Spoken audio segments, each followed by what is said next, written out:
How does egg donation for assisted reproduction affect evolutionary biology? How does it relate to concepts like certainty of maternity or the comment on the last stream that all of your ancestors were successful? There's a parenthetical here, ends with the recipient. Point being that egg donation effectively creates two mothers, one of whom is not successful in the usual genetic standard sense. Yeah, well, I think very frequently we lose track of the essential element that we are that we should be tracking for a given purpose. So, for example, when people say, "Oh, that's not his biological child" or something like that, when somebody has been adopted, my sense is no.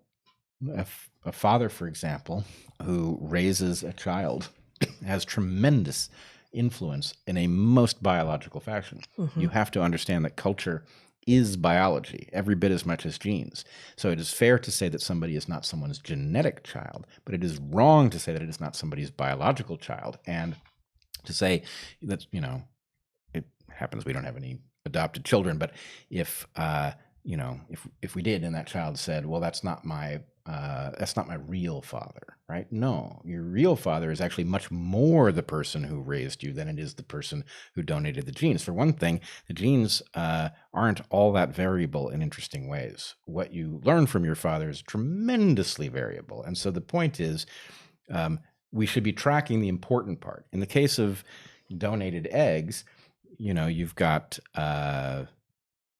from evolution's perspective, it's the genetic lineage that matters.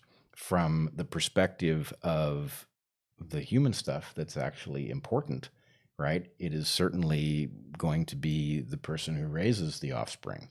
And so the question is, for what purpose, right? There's also, it further splits up.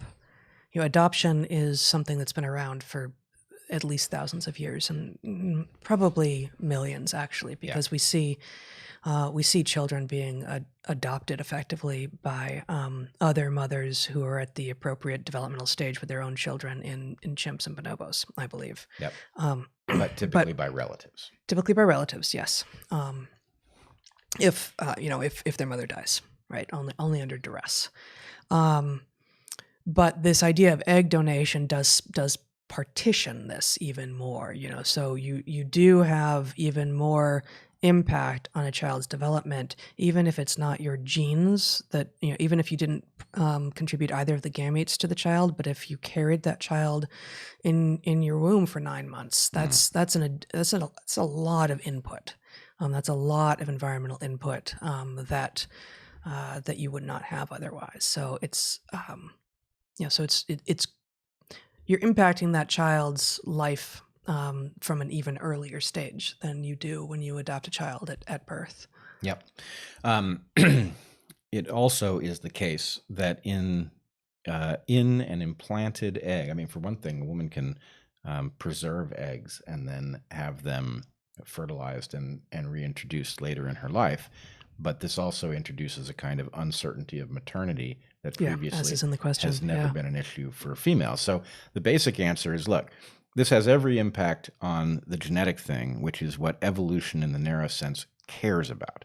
It is not at all what we should care about. Mm-hmm. And therefore, there's a question of, can we track the parameters that matter most? Like what sort of human will be created, how capable, fulfilled, decent will they be? But we still, so much of society is still around basically issues of certainty of paternity, whether or not people know that. Sure. Right? Like, people don't like to talk about it and want to pretend it's not true. But the fact that certainty of paternity has driven mating systems and social systems and whole civilizations forever doesn't change just because we should be focusing on the other stuff. And so the idea of introducing this new uncertainty, this certainty of maternity, it is a very interesting question, although I think really, I'm not too familiar with all of the sort of reproductive assisted technologies and the ways that they get used, but often I would think that really you just have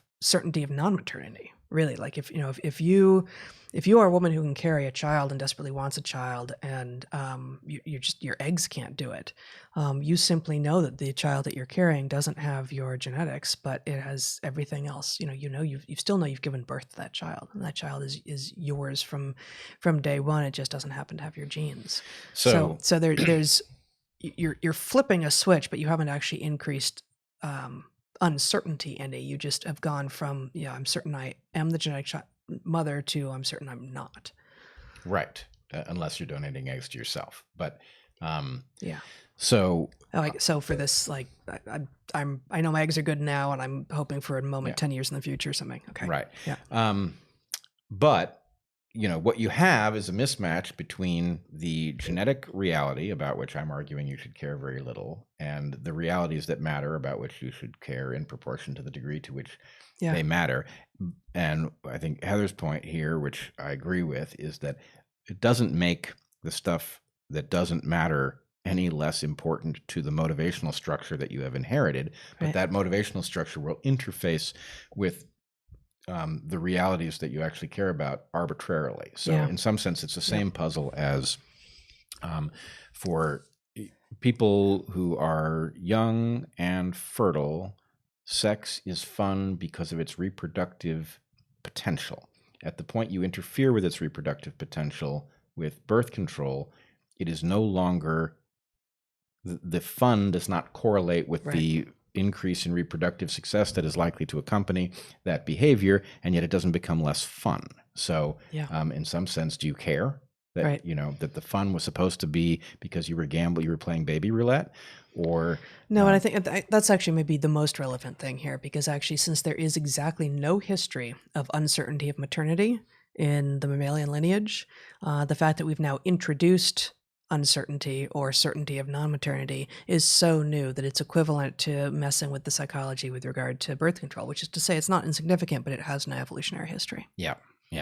Now, I should point out that uncertainty of maternity is very different than just being unsure of your mom, because moms say some crazy stuff, and sometimes you just find yourself unsure of your mom. And did Zach pay you to say that? I wasn't talking about you. I was talking about you, Mom. Good. All right. Now we're in it.